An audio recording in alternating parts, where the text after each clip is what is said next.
Oi, pessoal, boa noite. Nós estamos aqui para o segundo episódio do Pode Envelhecer Bem, nosso podcast que fala sobre envelhecimento.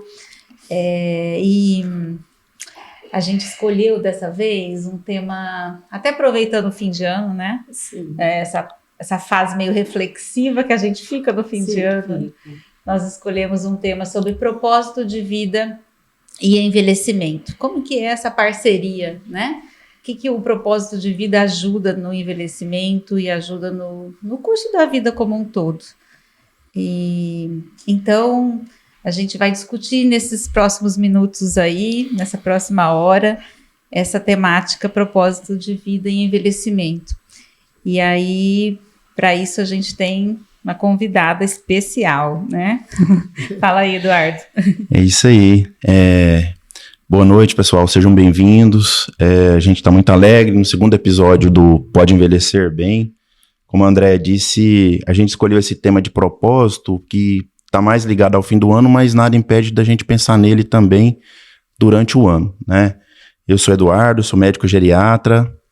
E eu tô com uma especialista aqui que a gente gosta muito, né, que é a Giselda Capilé, do CRP, do Conselho Regional de Psicologia 18, com bastante experiência clínica, né? Ela é psicóloga clínica com orientação junguiana, de clínica de adultos e idosos, formada pela Universidade Federal do Rio de Janeiro, professora, palestrante, pós-graduada em psicanálise e ensino religioso, pós-graduada em psicologia analítica e religião oriental e ocidental, do Instituto de Curitiba, né? E tem uma experiência de mais de 40 anos, né, Giselda? Isso, em psicologia clínica e psicopedagógica. E é isso aí, seja muito bem-vinda, Giselda. Muito obrigada mesmo, porque eu sinto, assim, uma honra estar aqui com vocês, viu, Andréia, viu, Eduardo? Porque eu os conheço há bastante tempo, né? E sei do empenho de vocês, sei da seriedade com que vocês fazem o trabalho geriátrico, né? E gerontológico, né? Porque isso é importantíssimo, né? Porque vocês não são só médicos do corpo, né? Vocês são médicos também da alma, né? Então, vocês também fazem um trabalho psicológico, filosófico sobre a vida, sobre né, tudo que a gente passa. Então, eu agradeço de coração. Tá? É legal isso. Oportunidade. Isso me lembrou uma coisa que o meu pai falava, né? Que disse que enquanto a gente fosse curando o corpo, Deus ia preparando a alma, né? Eu acho isso bem bonito que ele um dia me falou e acho que é sua frase, sua fala. Giselda, dentro desse contexto, né, que a gente falou de propósito de vida, né, como a gente, na sua linha, na forma como você vê, né, como que a gente poderia tentar pensar, né, de conceituar para os nossos ouvintes o que seria um propósito de vida na sua vida. É interessante, né, porque na realidade a vida só se faz com propósito, né? Não tem como nós vivermos sem um propósito. E esse propósito, segundo Jung, que é o psicólogo, psiquiatra suíço, que eu estudo há muitos anos, o Jung ele vem dizendo que o propósito do ser, o propósito, é exatamente o propósito de vida. É você, durante a sua vida, acender uma luz na escuridão do ser, tá? E é interessante porque essa escuridão é exatamente a sombra de cada um de nós, né? É aquilo mais escondido que a gente precisa conhecer, precisa saber. E esse é o objetivo. Quer dizer, na medida em que nós vamos caminhando na vida, nas fases, né, de vida, a gente vai exatamente se preparando para este autoconhecimento, para esta descoberta, né, do ser. E este ser que tem que ser descoberto, muito mais do que um ser que está nas estrelas, é este ser que está aqui. Está aqui dentro que a gente precisa reconhecer. assim, só aproveitando, não necessariamente esse propósito a gente consegue né, tê-lo, né, na velhice. Isso pode ser ao longo da vida, nas várias fases da vida. Não tem dúvida, Eduardo, não tem dúvida. A vida, segundo Jung, ela se faz em ciclos, né? E cada ciclo, por isso que a gente fala, né, que tem a primeira idade, a segunda idade e a terceira idade. A primeira idade seria mais ou menos de 0 a 30 anos. A segunda idade de 30 a 60 e a terceira idade de 60 anos em diante. E cada fase, cada idade tem o seu propósito. Sim, isso que eu ia falar. Ele pode ir mudando, né, Giselda? Lógico. Acho até que ele deve ir mudando, né? Deve ir mudando, mas realmente, para onde nós vamos tender? É para esta iluminação. Que iluminação é essa? Na perspectiva da psicologia, a iluminação é a expansão de consciência. Mas tem uma fase da vida que eu acho que a gente começa a refletir mais sobre isso, né? Que é na maturidade. Eu não sei se na maturidade. Eu acho que quando até assim, sei lá, 40 anos, 50 anos, que às vezes a gente tem uma fase assim muito voltada para a produção, assim, né? Sim. Crescer, se desenvolver enquanto profissional, depois cuidar de filho, depois cuidar de casa, depois construir patrimônio, depois de... Às vezes você não tem esse tempo para ficar parado, pensando, se autoconhecendo. E às vezes, de repente, tipo, isso brota na sua vida, assim, nossa, agora eu acho que eu, né, estou mais ou menos equilibrada e o que eu vou levantar de manhã para fazer o quê? Assim, o que vai me dar energia? Da onde vai brotar essa energia? Sim. E às vezes isso vem às vezes na maturidade, né? Por isso que eu acho que a gente fala tanto agora na geriatria e na meia-idade de propósito de vida, porque eu acho que é um tempo que você para e isso começa a gritar dentro de você, assim, né? Olha, né? Qual que é o seu papel agora? Exatamente. Né? Para que você vai levantar de manhã? Onde você vai canalizar a sua energia, né? Assim, exatamente. Então, isso eu acho que o propósito vai mudando mesmo ao longo da vida. Então, eu achei bem legal isso que você falou dos ciclos, que eu acho que é isso mesmo. Né? E é interessante, André, porque você tem que se adaptar realmente a cada fase. Sim. Isso que é amadurecer.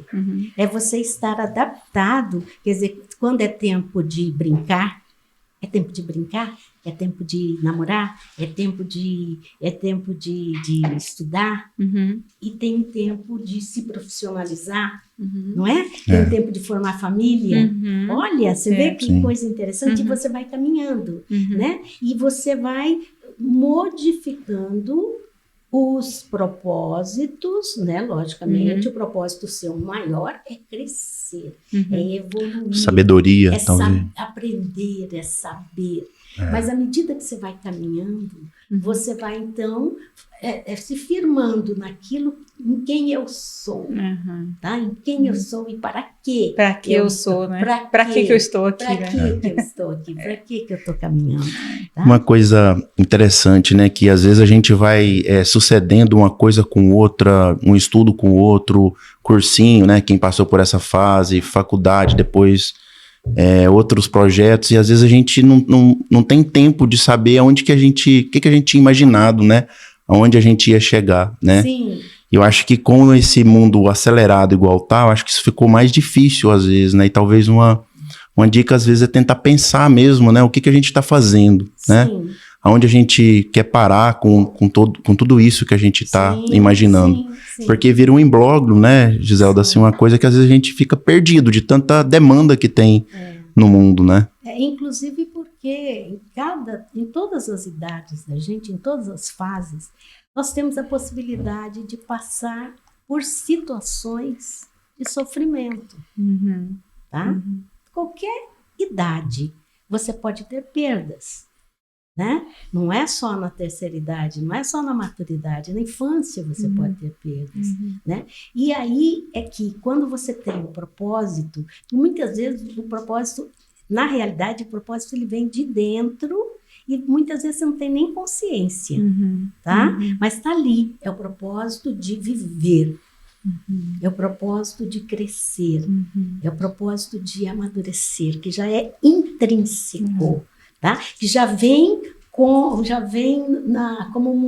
uma planta base. E você sabe, Gisela, que cada vez mais a gente está vendo que isso é importante, porque na medicina a gente está discutindo isso já hoje em dia, né? Quando a gente pega uma doença crônica, as doenças cardiovasculares, por exemplo, ou até as próprias doenças neurodegenerativas, já existem trabalhos científicos de qualidade mostrando que os pacientes que tinham alto senso de propósito, eles adoecem menos. Exatamente. Né? E às vezes, quando eles adoecem, eles têm menos sintomas. Aquela doença é mais branda, vamos dizer assim. A evolução dela é mais branda, né? Tamanho, então, talvez é o poder de se ter o propósito, pensando na sua saúde mesmo, como um todo, né? Eu vi um trabalho recente que falava dos pacientes que tinham doença de Alzheimer, por exemplo, um quadro demencial, e que antes de desenvolver a doença, eles tinham muito senso de propósito na vida, eles tinham sintomas comportamentais mais leves da doença de Alzheimer do que os pacientes que não tinham isso tão forte, né? E aí tem um trabalho também recente não, de 2016, até o Eduardo estava discutindo isso, que estudou o senso de propósito e as doenças cardiovasculares. Então, mostrou que os pacientes que tinham também um alto senso de propósito tinham até uma chance de uma redução de risco de ter um evento como infarto agudo do miocárdio ou acidente vascular cerebral menor em 20%, né? Então, assim, o que esse senso de propósito faz com a nossa saúde, né? Diminui resposta inflamatória, né? Diminui estresse crônico, né? Torna, às vezes, a pessoa mais sensível para aderir aos cuidados de saúde propostos para ela, né? Segue mais a recomendação médica, muda mais o estilo de vida. Então, assim, isso é independente, não é um fator isolado de proteção você ter senso de propósito alto. De propósito. Então, e a gente pode até colocar esse senso de propósito, eu ousaria falar, poderia chamar de fé. Tá? Eu ia perguntar isso, você acha que... Porque às vezes a gente mistura também, né? Eu fico até meio preocupada às vezes de falar de misturar religião com senso de propósito, né? E fé com senso de propósito. Então era bom a gente talvez dar uma... Aqui, né? A gente falar sobre isso, né? Isso. Então, é muito importante, tanto é que a minha especialização é psicologia analítica e religião oriental e ocidental. Por quê? Porque o Jung, quando ele faz a teoria dele, quando ele estuda sobre isso, ele vai falar exatamente que nós confundimos muito a questão da espiritualidade ou daquilo que você tem como fé com religiosidade. Tá? Diferente. Né? Não, a religião ela vem de uma necessidade intrínseca do sagrado. Olha, tá? Então as religiões elas só são a expressão daquilo que você já tem dentro da sua alma, da necessidade intrínseca do encontro com o sagrado.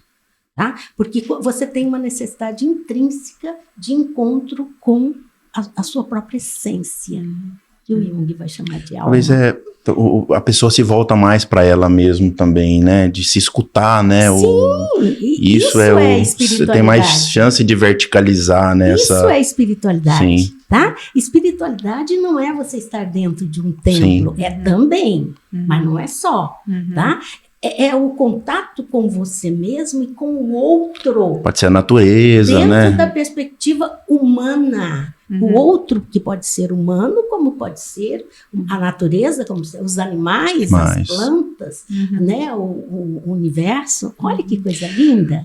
Uma coisa nesse contexto de parte clínica geriátrica, André, que eu achei bem interessante foi esses pacientes que têm senso de propósito, eles têm menor perda de massa muscular, eles ficam menos frágeis também, quando comparado com outros que não têm, né? Então, em torno até de 20% a menos. E aquele que tem o propósito, ele também pode se regenerar. E é disso que eu gostaria de falar para os idosos. Legal. Falar. Mas eu acho que acontece um pouco disso também, porque se você tem um propósito, você tem por que levantar cedo, você é mais ativo, né? Exatamente. Você tem que esperar a família numa festa, numa alguma coisa para... Né, aquele idoso que às vezes fica se preparando, contando quem vai dormir em determinado quarto, como é que vai ser o cardápio, tudo isso deixa a pessoa mais participativa e mais ativa mesmo, né? Exatamente, ligada no mundo, né? Ligada nas situações. E às vezes a gente, como geriatra, a gente combate muito isso, né, André? Daquele, não é que combate, a gente orienta, né? Aquele filho que às vezes quer, no afã de tentar, de amar muito o familiar, tentar deixar ele um pouco mais preservado, entre aspas, né, dos afazeres da casa. Mas uma coisa que a gente sempre tenta orientar, potencializar a funcionalidade, né, o que o paciente consegue ainda fazer, né? Isso. Para ele ficar mais participativo mesmo, né? Não tem dúvida. Você sabe que eu trato de idosos desde o início da minha profissão, né? Eu me identifiquei com a terceira idade. E eu era bem jovem e eu já entendia, porque eu gostava muito das histórias que eles me contavam. Olha que interessante, eu né? também. Eu gostava das histórias, eu gostava de ouvir sobre a vida deles. E é interessante que quando eu estou trabalhando com um idoso, ou com uma pessoa, porque eu trabalho com adultos idosos, eu não fico preocupada com a doença, né? Lógico, sob o ponto de vista psicológico, eu posso me dar a essa questão de não me preocupar com a doença. Deixa para os médicos. Eu não me preocupo muito com a doença. Eu me preocupo da forma como a pessoa está lidando com aquele momento que ela está passando. Né? Então, eu trabalho muito trazendo lembranças positivas. Tá? É incrível. Muitas vezes, até as fotografias eu gosto de ver. Né? Eu gosto que traga. E a pessoa vai trazendo e aquilo vai vindo, sabe, Eduardo, como revive de novo, né? Talvez. É como uma aragem. Aragem, né? bonito. Né? Uma aragem que vai trazendo aquele bem-estar, né? E a pessoa vai se fortalecendo. Exatamente, porque você acaba trazendo para ela o propósito, a fé de que realmente ela ainda pode fazer, né? E aí isso faz com que a pessoa se renove. Sim. Né? No decorrer da sua terceira idade. Né? Muito legal. Da sua terceira idade. A gente precisa ter tempo para fazer isso, né? Em um mundo acelerado desse jeito que todos, às vezes a gente fica nas telas, né? Cada neto, cada pessoa fica no celular ali, não tem tempo de escutar as histórias e não tem tempo mais de ver álbum de fotografia, né? Exatamente. Talvez seja uma dica, né, André, e não pra tem gente... tempo, quando a pessoa repete uma história, mas já vem com aquela história. Já contou, vai contar de novo. Ouça, né? Ouça, vamos ouvir que tem sempre nuances, né? Que possam ser. E quando a gente é pai e vê criança pequena, a gente escuta várias vezes a mesma história da criança. É justo, né? Justo que agora eles escutem. Não é porque não escutar, né? Por que não escutar? Interessante isso, né? E aí, eu sempre vejo a questão da diferença, né? Entre a tristeza legal esse tema, né? E a depressão, né? As pessoas, às vezes... Uma vez eu recebi uma pessoa no meu consultório, um senhor, que ele estava... A família me trouxe porque ele estava chorando muito, muito, muito, muito. E eu falei, mas... O que está acontecendo? Ele e a esposa estão chorando muito, estão chorando muito. Aí eu falei, o que está acontecendo? Eles perderam um filho há 1 mês. E tem que trazer para psicólogo, porque estão chorando. Isso é tristeza. Isso é perda, né? Então nós temos que aprender A diferenciar. A diferenciar. Uhum. E aprender a chorar, né? Uhum. Aprender a chorar. Uhum. Uhum. Nós esquecemos isso, não concorda, Eduardo? Sim. Muitas vezes a gente deixa de chorar. Uhum. Até o nosso impulso, né? Quando uma pessoa chora, é falar para parar de chorar. Ó, não chora, não é assim, né? Isso. É não confrontar, né? Não Tentar, assim, acalmar dessa forma, mas... Abraça, né? Abraça e fala, pode chorar, eu tô Pode aqui. chorar. É. Não precisa nem falar muita coisa, né? Não, isso, Talvez. não precisa. Giselda, e assim, uma dúvida, quando você tá com esses pacientes, né, ali na sua frente, quando que você fala, olha, essa tristeza passou um pouquinho do ponto, já tá mais deprimido, eu acho que eu vou encaminhar para um geriatra, para um, Sim. né, um colega ou psiquiatra, enfim, né, alguém dessa área, para tratá-lo, porque eu acho que pode ser que precise de remédio. Qual que é o limite? Que você tem algum limite assim? Sim, é quando eu percebo que ela está com sintomas, né? Somáticos. Sintomas que a gente pode dizer que são sintomas que estão interferindo na vida da pessoa e na vida das pessoas à volta dela. Que aquilo não passa, talvez, Não é? né? Entra quando semana, sai semana. A pessoa não está conseguindo dormir, muitas vezes está com problema para se alimentar, né? Era uma pessoa extremamente ativa, de repente ela não consegue mais se posicionar para fazer as coisas, né? Os afazeres, ela está muito lenta muitas vezes, né? Então, quando eu percebo que aquela tristeza já está interferindo na vida do dia a dia, inclusive no humor, né? Quando a pessoa sente que ela não consegue mais se relacionar com as pessoas, irritada, ela está irritadiça, né? Ou então não tem... Não que seja só num dia, né? No outro dia, mas aquilo persistindo, aquilo né? persistindo, Mas eu acho que a gente... persistindo assim, mais uns 6 meses, mais ou menos, né? Porque tem a tristeza da perda, mas tem também a tristeza da não aceitação, Exatamente. que Freud chamaria de melancolia, né? E que hoje nós chamamos de depressão. Sim. Né? Então a tristeza, de algum modo, né? O sofrimento, ele é importante, assim, a gente passar por ele, né? Assim, quando ele surgir na nossa vida, porque de algum modo para a gente ressignificá-lo, talvez tenha um propósito daqui a um tempo que a gente ainda não esteja vendo, né? Então acho que seja para um dissabor, num paciente mais jovem, ou no luto, de repente, numa terceira idade, né, como você classificou. Eu acho que vale a pena ter um pouquinho de paciência também, né, antes de ficar medicalizando tudo, né? Exatamente. Hoje há uma e a gente pega muito paciente que já chega tomando remédio, às vezes. Há uma tendência da medicalização, né, muito severa. Né? E aí a gente é a coisa de para de chorar, as pessoas têm medo do choro, têm medo do sofrimento dos pais ou dos filhos ou dos avós, né? Não, mas se ele souber dessa notícia, às vezes notícias que são importantíssimas na família são negadas ao idoso. O idoso, às vezes tira ele do velório, né? Exato, tira a pessoa das situações mais sérias da vida dela. Né? E aí, isso eu sempre coloco, não deixa. Deixa vivenciar, porque é isso que vai trazendo o sentimento de que eu sou humana, tá?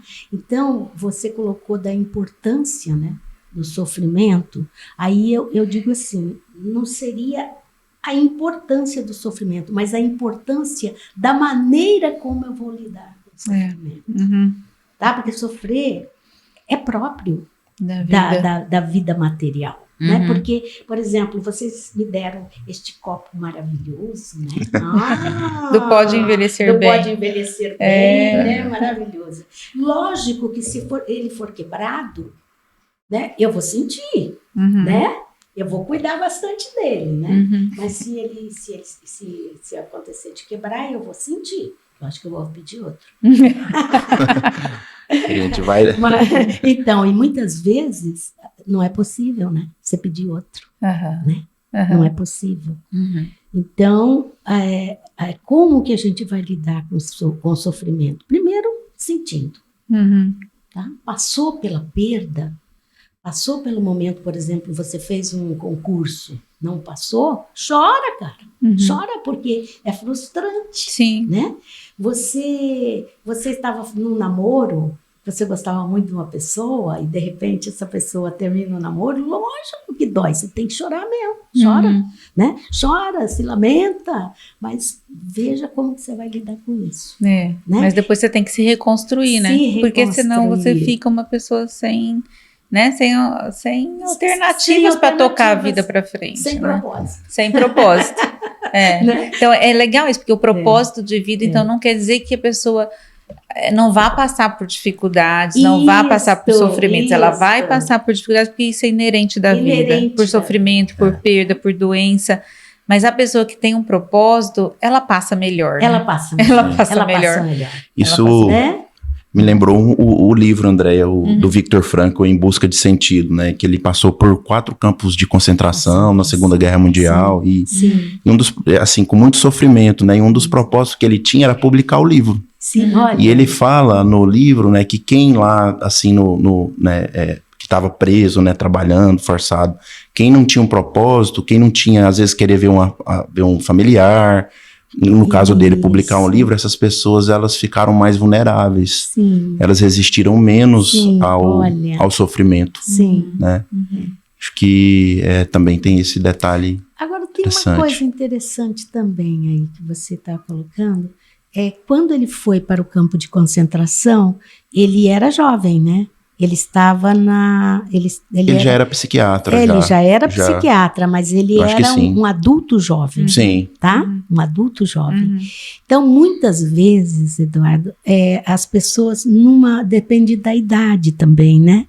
Então, às vezes, o idoso, quando ele sofre uma perda grande ou ele se decepciona, né?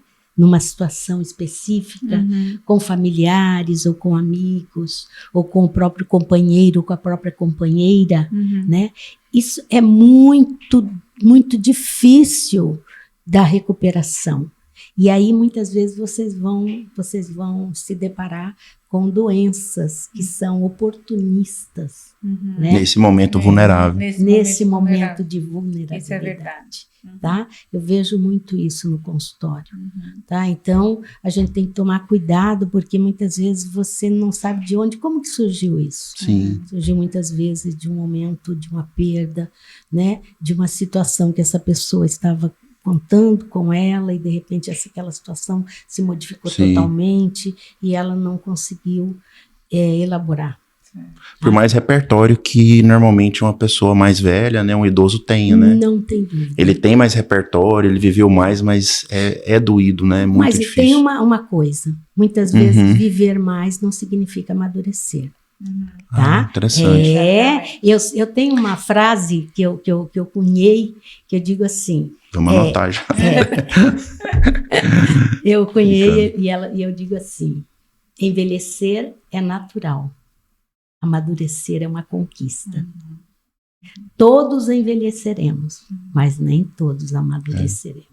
Você me falou essa frase esses dias. Sim. E eu fiquei pensando, não necessariamente requer escola também, né? Não! Requer principalmente resiliência, né? Resiliência, né? Acho que é um conceito bom, né? Do florescimento. Até eu tava, esses dias eu me deparei com esse conceito que era novo para mim, do florescimento. Florescimento. Que vem muito da psicologia positiva, né? O florescimento. Sim. E eu fiquei pensando assim, que eu estava lendo um artigo e falava do florescimento, né? Do flourishing. Eu pensei, gente, mas o que é esse conceito florescimento na medicina? Porque eu nunca tinha escutado falar. Deve ter a ver com geriatria, né? Eu já pensei, né? E aí, na verdade, essa metáfora, né? Com a planta, com uma semente. Que tem que quebrar a sua casca, né? Sim. Que a semente tem que quebrar a casca. E aí ela tem que aproveitar do solo, da água, e para crescer, e ela florescer, tem dar fruto. Morrer, e depois ela vai morrer, não é? E aí o florescimento vem desse conceito, né? De que para você atingir um florescer na sua vida, que seria um bem-estar, uma felicidade, né? Um bem-estar, uma vida boa. Né? Uma vida boa. não quer dizer uma vida sem sofrimento, não quer uma vida de riqueza, nada. É uma vida boa, assim, você com o mundo, né? Do florescimento. Você precisa de algumas coisas que seriam os adubos para esse florescimento. Isso, né? André, então, na isso. planta, você precisa do solo, do adubo mesmo, sim. da água, Sim. enfim. E na vida, você, para florescer, para ter chegar nesse status de uma vida boa, um bem-estar. Sim. Eu gosto mais do bem-estar do que da vida boa. Da vida assim, boa. Me a vida boa mais, não. O bem-estar. Um bem-estar. Porque vida boa dá a impressão que você vai ficar sem fazer nada. Isso, né? não dá essa, né? Não, é desse bem-estar, você precisa de... Eu estava lendo nesse artigo de 5 coisas, 5, acho. Sim. Que são cultivar as emoções positivas, né? E aí trabalhar as emoções positivas que você, não sei se, né? Gratidão, resiliência, né? Enfim, ser engajado, ter um engajamento com a vida. Sim. Né? Com a vida. Que não significa que é engajamento com qualquer coisa, não, né? engajamento com a vida. Isso. Né? Eu quero. Exatamente. Eu quero ter viver. um significado. Um propósito. Então, o propósito, ele faz parte, é um dos adubos do florescimento, o propósito de vida, né? A outra, as relações sociais positivas.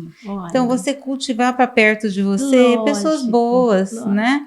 Pessoas que te colocam para frente, né? Porque às vezes a gente fica amarrado numa pessoa, numa relação que não vai te proporcionar nada de bom, e você também não consegue proporcionar nada de bom para ela, porque é uma relação, né? E a outra coisa são as realizações, né? Como é importante você se realizar. Né? E aí, às vezes, é até realizar um pouco eu fiquei pensando também do ponto de vista financeiro, né? Também. Lógico, material, vamos dizer assim. Porque você não vive só no mundo interno, ali com emoção. Você vive também no mundo externo. Você precisa ter, né, o mínimo para você ter esse florescimento. Que nós, inclusive falando sobre o florescimento, né, que eu considero que nós somos como uma árvore, né? Uma árvore. Eu me considero uma árvore frondosa, né? Porque é exatamente isso, né? Que você vem de lá da sementinha, né? E aí você vai e consegue sair para fora da terra, né? Mas você vai precisar do adubo. Para você precisar do cuidado, né? Do cuidado. Por exemplo, as árvores do cerrado, elas não são grossas, né? Mas em compensação elas são de uma resistência que vem as queimadas, né? Você pensa que elas vão morrer. Quando vem a primeira chuva já brota tudo de novo. Que eu chamo de água do céu, porque, meu Deus, eu indo para Chapada agora, nessa época, eu passei na seca toda, né? E dali a pouco a chuva tudo verdinho de novo. E isso é a vida, não é, Eduardo? Você que é lá do Goiás, né? Do Goiás, de Rubiatá. Boa oportunidade de citar Rubiatá. Do Goiás, né? Todo cerrado, né? Sim. Cerrado. E a gente vê que na realidade tem também a sua função, né? Elas aparentemente são feinhas, porque são todas torcidas, mas tem uma resistência. Tem uma raiz grande, né? Uma raiz profunda as plantas do cerrado, é uma característica, né? Legal. Você sabe que vocês falando sobre isso me lembrou um pouco do conceito de Ikigai, né? Dos longevos da ilha de Okinawa, do Japão, né? Que até agora tem as zonas azuis. São 5 locais no mundo em que as pessoas elas têm uma longevidade maior, né? Em Okinawa, eu estava pesquisando, tem mais de 1.000 idosos com mais de 100 anos, né? Olha! E uma das coisas que eles têm... Então, que eles têm bem interessante lá, que eu achei, eles têm essa palavra Ikigai, né? Que é um senso de propósito, que é a nossa discussão aqui. Que o Ikigai, ele faria uma intersecção com 4 aspectos que eu acho que tem a ver um pouco até com o que a Andréia falou do florescimento, né? Que é você fazer o que gosta, o que você ama, você fazer o que você faz bem, né?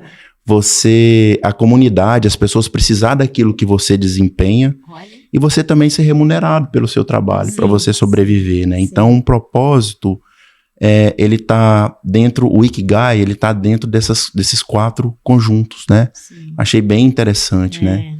E eles, se falando de hábito que eles têm saudável, uma das coisas que eles fazem também até anotei aqui, Hara Hashibu, que é quando eles estão já saciados, 80% da refeição, eles já param de comer. A regra dos 80%. Né? Então eles têm eles consomem menos calorias, né, com alimentos de melhor qualidade. Eu acho que isso também é interessante, essa tranquilidade também, nessa comer melhor, um pouco menos, né?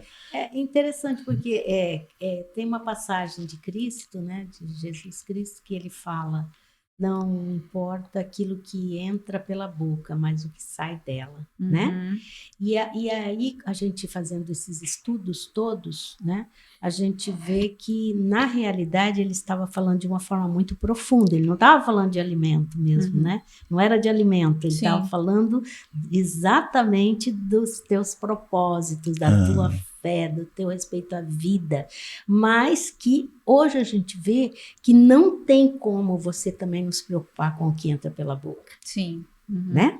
Você falou da alimentação saudável, né? Então, a grande questão nossa é o que nós vamos fazer com a nossa vida na matéria e a nossa vida espiritual, tá? Essa é a grande sacada. É fazer este encontro, tá? Nem tanto ao céu, nem tanto à terra. E o propósito estaria exatamente aí. Nesse ponto, né? Nesse ponto de convergência. Entre o mundo interno e talvez o mundo externo. Que o Jung vai chamar de transcendência. Transcendência. Tá? Essa transcendência é importantíssima no sentido de você conseguir fazer essa passagem, tá?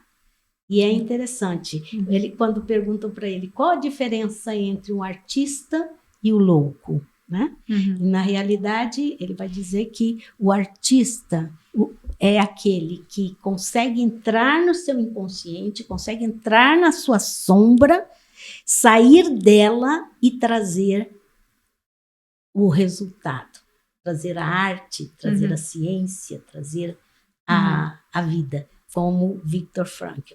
Sim. Ele entrou naquilo que era de pior da vida dele e ele saiu, né, com esta maravilha que é Em Busca de Sentido, o livro dele, né? E também toda a teoria dele. E aí o louco, o que seria? Quando fala o louco no sentido daquele que não consegue mais ser dono da sua própria consciência, né? Então, ele diz, entra no inconsciente e não sai dele. Tá? Se perde nas suas próprias, né? Na sua própria sombra, nas suas próprias questões. Muito interessante. Não é? E uma coisa, você falando, eu fiquei refletindo sobre a vida, né? Assim, eu acho que a arte, o artista, ele faz uma obra e essa obra é dele, né? E a vida de cada um, ela é individual também, né? Eu acho que cada um pode ter propósitos parecidos, mas cada um cabe a gente, né? Individualmente a descobrir as coisas que nos fazem deixar essa arte, né? Deixar essa obra de arte no todo da nossa vida. Não tem dúvida, não tem dúvida. E a gente sabe também... E a gente não ficar se comparando com os outros também, né, Giselda? Exatamente. Cada um cada um no seu quadrado, né? Porque hoje, principalmente o que nós moramos em tribos, né? Em tribos, né? Que são esses condomínios, acabam sendo tribos, né? Então, nós temos que tomar um cuidado muito grande, né? Para não entrarmos num looping, né, de crescimento. Tem uma casa maior, tem um carro melhor, tá melhor nas fotos. Você está se ferrando, você está se maltratando, você não aguenta mais, mas tem que manter aquela aparência, né? Então, é sério, né? Isso tudo é muito sério, né? E a gente tem que olhar no sentido de que a minha vida é minha, né? É minha, mas eu também quero estar em contato com os outros, mas num equilíbrio, né? Nem tanto beber, nem tanto comer, nem tanto, né? É interessante isso, você ter como o Ikigai, né? Uhum. Você ter esse, né? Você Equilíbrio. saber ter esse equilíbrio, dos 80%. Às vezes para escolher uma profissão, né? Vamos trabalhar com os 80%. Em tudo, hein? Não é? E, Giselda, por exemplo, para as pessoas que às vezes a pessoa pergunta, mas como que eu acho o meu senso de propósito, né? Assim, como que a gente busca, assim, isso dentro da gente, assim? Tem algum caminho, Sim, né? Assim, o que eu posso falar para as pessoas? Assim, porque às vezes as pessoas estão escutando e estão pensando, será que eu tenho esse senso de propósito, né? Como que ela enxerga isso? Como que ela encontra isso dentro dela mesma, assim, né? Sim. Tem um caminho, assim, a gente pode ajudar a pessoa? A gente pode ajudar a Pode, pessoa? pode. Ou ela tem que ir sozinha? Boa, né? Os psicólogos principalmente podem ajudar. Não é? Tem que fazer uma pausa, né? Alguma coisa. Os médicos também podem ajudar, né? Isso. Então, na realidade, esse propósito, ele é intrínseco, né? Isso é vida, né? Quando você fala de propósito, quando você fala de sentido, né? Você está falando da vida simbólica. Você está falando da vida da sua essência, da sua alma. E esse propósito, ele se faz no dia a dia, né? Por exemplo, que aí a gente determina como meta, né? A gente vai estipulando metas para a nossa própria vida. Então, por exemplo, talvez seja desde a infância, a gente ir deixando as pessoas serem mais livres para escolher quais são o seu lado positivo da existência. Então, como que você pode dizer que você está dentro de um propósito? Quando você sente um prazer, tá? De realizar aquilo que você está realizando. Tá? Você sente que você está bem, você está adequado dentro de uma situação. Eu, por exemplo, hoje estou me sentindo muito bem aqui. A gente também, né?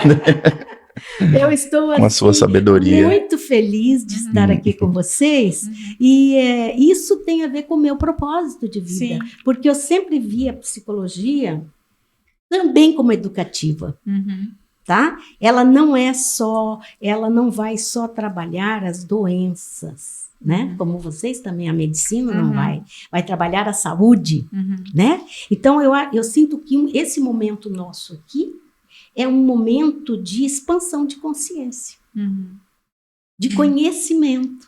É uma palavra, muitas vezes, que você, Eduardo, diz, que você, Andréia, ou que eu digo, é aquela palavra que a pessoa estava buscando. Que desperta. Que nela, desperta, né? tá? Então, o propósito, ele tem muito a ver com o estar em paz consigo mesmo, tá? Se você está fazendo algo que você sente você se sente bem, você não sente culpa, você não sente medo, você não sente nenhuma vergonha, tá? Você está dentro do teu propósito. Tá vendo? Teu propósito de vida, tá? Até silenciei para ficar escutando bem. E fiquei...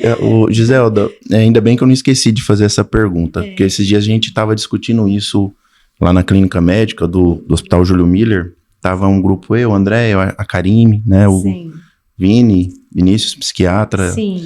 E assim, como que a gente poderia, que tá com, às vezes, filho pequeno, como que a gente poderia dar, né, ou instigar esse senso de propósito nos filhos que estão crescendo em um mundo, muitas vezes, que tá um pouco tumultuado, tá um pouco poluído de barulho, né? Sim.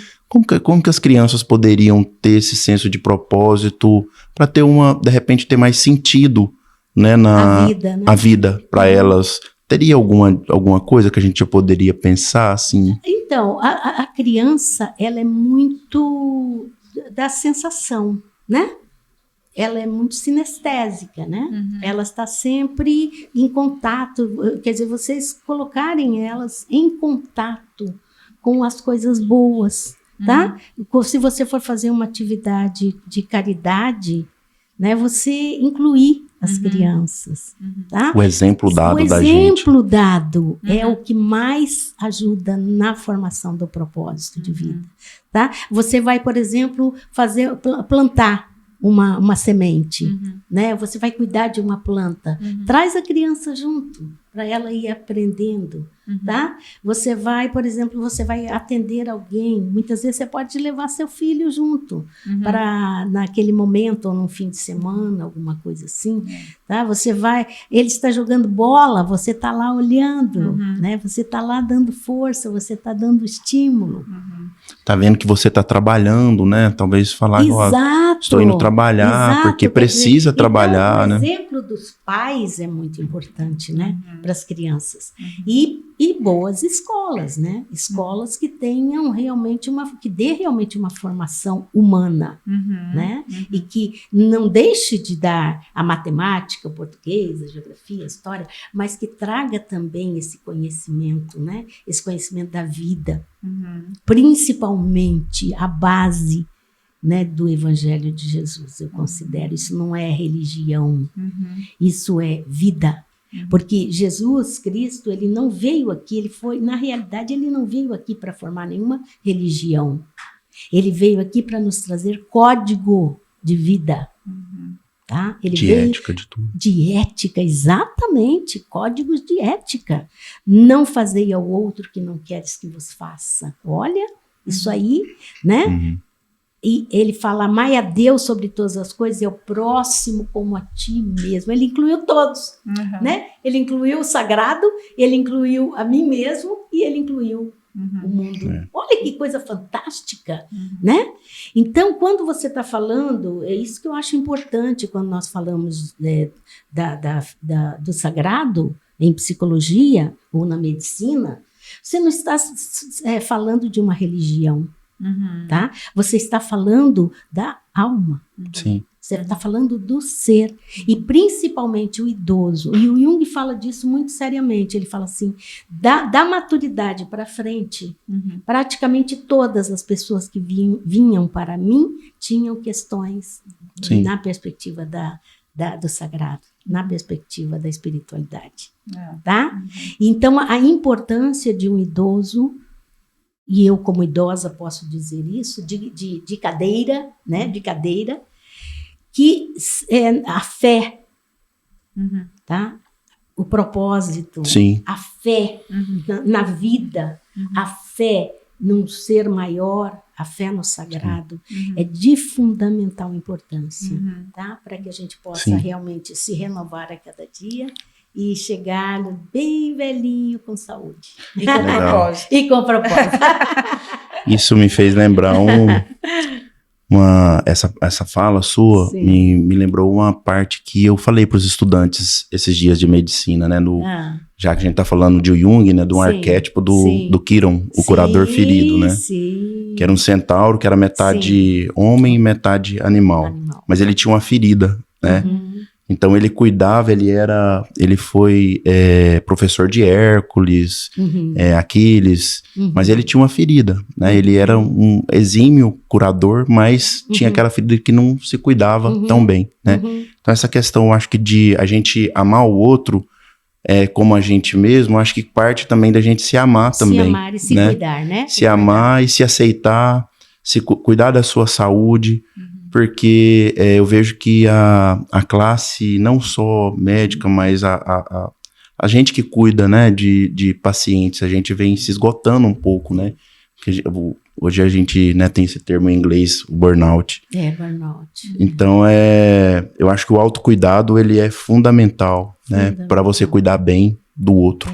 Né? Exatamente. Inclusive, para a gente não chegar à maturidade e à terceira idade todo estrupiado, né? Não é? É verdade. Com várias doenças, com vários problemas. Agora, tem uma coisa interessante.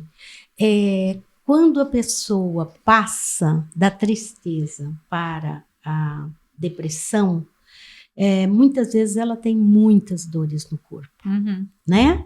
Somatiza não é? bastante, Somatiza, e ela tem, e é interessante a gente olhar isso, tá? Porque isso também faz a diferença, tá? Entre a depressão e a tristeza. E muitas vezes a pessoa também, eu vejo a depressão, na depressão tem sempre um sentimento que é a não aceitação, tá? Então, a gente tem que ver isso, que tem muitos idosos que não aceitam fazer um tratamento, não aderem, né, ao tratamento. Porque não é só remédio também, não é né? só o remédio, exatamente. É o propósito de se curar. De se cuidar bem, né? É o propósito de se cuidar, o propósito de se curar, já que eu não tive saúde até agora, mas agora eu quero ter. Agora eu me proponho, né? Agora eu me posiciono para realmente realizar, para me cuidar. E a gente sabe, Giselda, que esses pacientes que se queixam muito de dor, esses pacientes, eles são inflamados. A depressão, ela tem um aumento de citocinas inflamatórias. Olha que interessante. O paciente, ele sente ela mais dor. Ela tem uma base orgânica, olha, né? tem. Olha aí, que interessante. Ele fica inflamado, isso, né? ele tem mais índices de infarto, doença cardiovascular. Olha. Às vezes abre uma doença autoimune, né? Então, a depressão é uma doença mesmo, né? Não é normal ficar triste depois que envelhece. Eu acho que a gente, né... Comentando aquilo que a gente já falou um pouco, ficar triste pode acontecer, mas é importante diferenciar de um transtorno depressivo. Isso, né? Exatamente. E é importante também as pessoas saberem que psicólogo adoece, que médico adoece. Então, legal. Isso não estava no script, mas como a Giselda, ela passa pelas fases difíceis, assim, eventualmente, que tem alguma, porque hoje eu acho que você não tem problema de falar sobre isso. Giselda tá com 70 anos. 71 anos. 71 anos. Muito bom. Então, um orgulho. Olha, é como você tá aqui com a gente tão assim, né? A gente bebendo da sua sabedoria. Né? Isso, que coisa boa, né? Que coisa boa. Mas é interessante, porque eu passei por um período muito difícil, né? Do ano passado para cá, e no início deste ano eu tive um problema cardíaco, né? Eu cheguei no hospital, eu tive um probleminha no consultório, que eu ainda trabalho com 71 anos, né? E aí eu passei mal, me levaram para o hospital, e aí foi feito então um cateterismo, e eu apavorei, porque como assim? Passei mal do estômago, né? E de repente vai fazer um cateterismo e uma angioplastia? Que história é essa? Foi horrível, né? Mas ao mesmo tempo foi muito importante, muito bom. Tá? Porque eu fui muito bem atendida num dos hospitais aqui de Cuiabá, né? Pelos médicos, pelos enfermeiros, pelos fisioterapeutas, né? Coisa mais linda. E eu passei, né?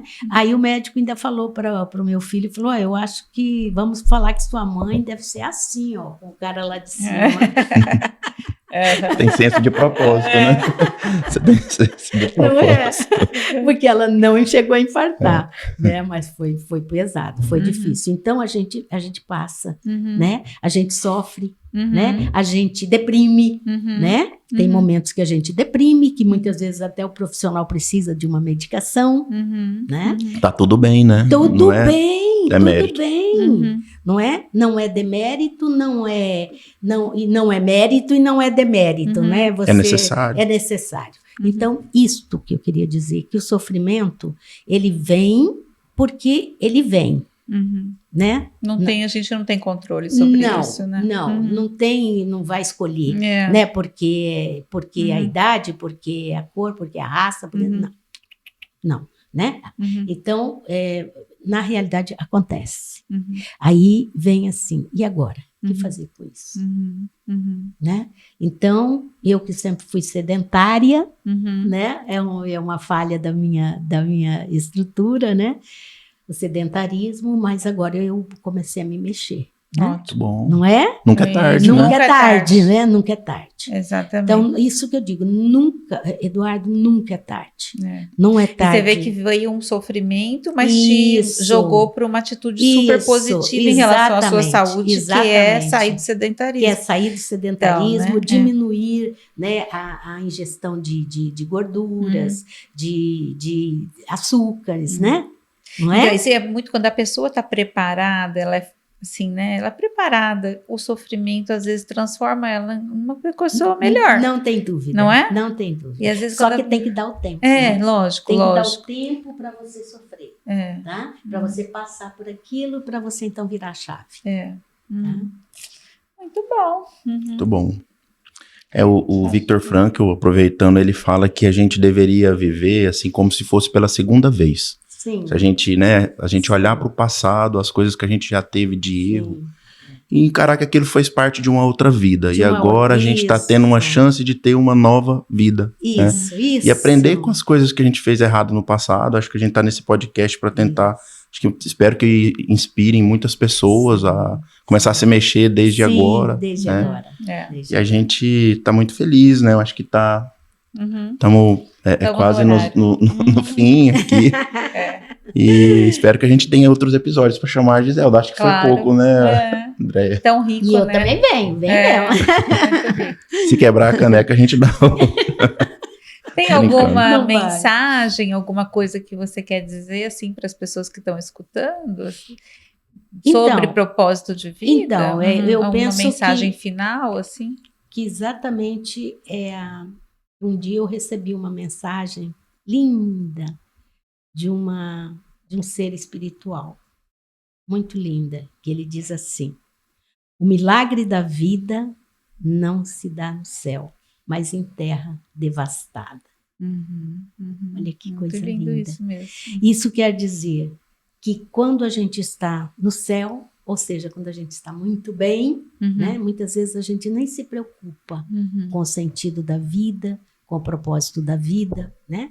A gente vai realmente buscar as melhores saídas, né? As melhores formas de viver, porque a melhor forma de viver é o desenvolvimento de virtudes, tá? E o idoso precisa desenvolver virtudes, porque nós sabemos que nós precisaremos do outro, né? Então a gente tem que aprender a conviver com as pessoas à nossa volta. Um dia poderemos precisar de um cuidador, Exatamente. né? Nós precisaremos dos médicos, nós precisaremos talvez dos psicólogos, nós precisaremos dos nossos familiares, e a gente tem que aprender a cuidar também daqueles que nos cuidam, tá? Eu acho que é isso que eu gostaria de dizer, né? Vamos desenvolver as virtudes, tá? Nada de dizer, eu sempre fui assim, eu nasci assim, eu vou ficar assim. Eu já tenho 60 anos, eu já tenho 70 anos. Não, não. Você tem? Então, o que você fez com isso? Tá? Muito bom. Tá certo? Então, vamos aprender a viver. É isso. Legal. A gente quer falar? Posso já começar? Não, pode. Então, Fica à vontade. muito obrigado pela sua presença, né? Eu acho que a Giselda, ela tem esse carisma. Uma das coisas que mais chama a atenção é que ela fala sorrindo, né? Isso é raro, são raras as pessoas que falam sorrindo, né? Então, eu acho que isso foi acolhedor até pra gente aqui também, que tá no segundo episódio, bom, tá? Que bom. Porque eu gosto muito de estar aqui. Que bom. Eu gosto da vida. Eu gosto da vida. Eu até falar que esse eu não ia falar, mas talvez esse pode envelhecer, isso foi um propósito nosso, né? Nossa, Porque você vê que, assim, a gente fez geriatria, eu fiquei pensando nisso quando eu fiquei pensando no propósito, né? Aí a gente não parou como médico do consultório, a gente criou a residência, e veio a residência, a gente já formou os residentes.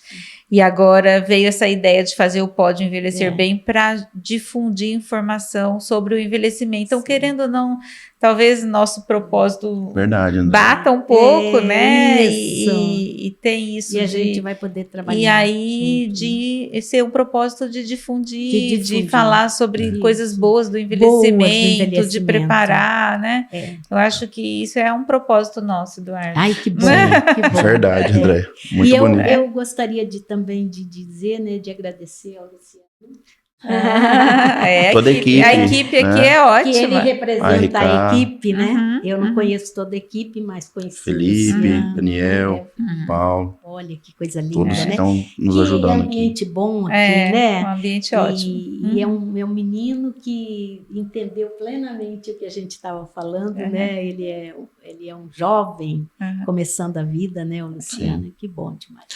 E uma coisa que foi um propósito desse ano foi ler o livro Grande Sertão Veredas, né, do Sim, Guimarães Rosa. Sim. E ele teve uma frase que eu achei muito interessante, que, assim, né, já terminando aqui a minha fala, que ele fala assim, que o real não está na saída nem na chegada.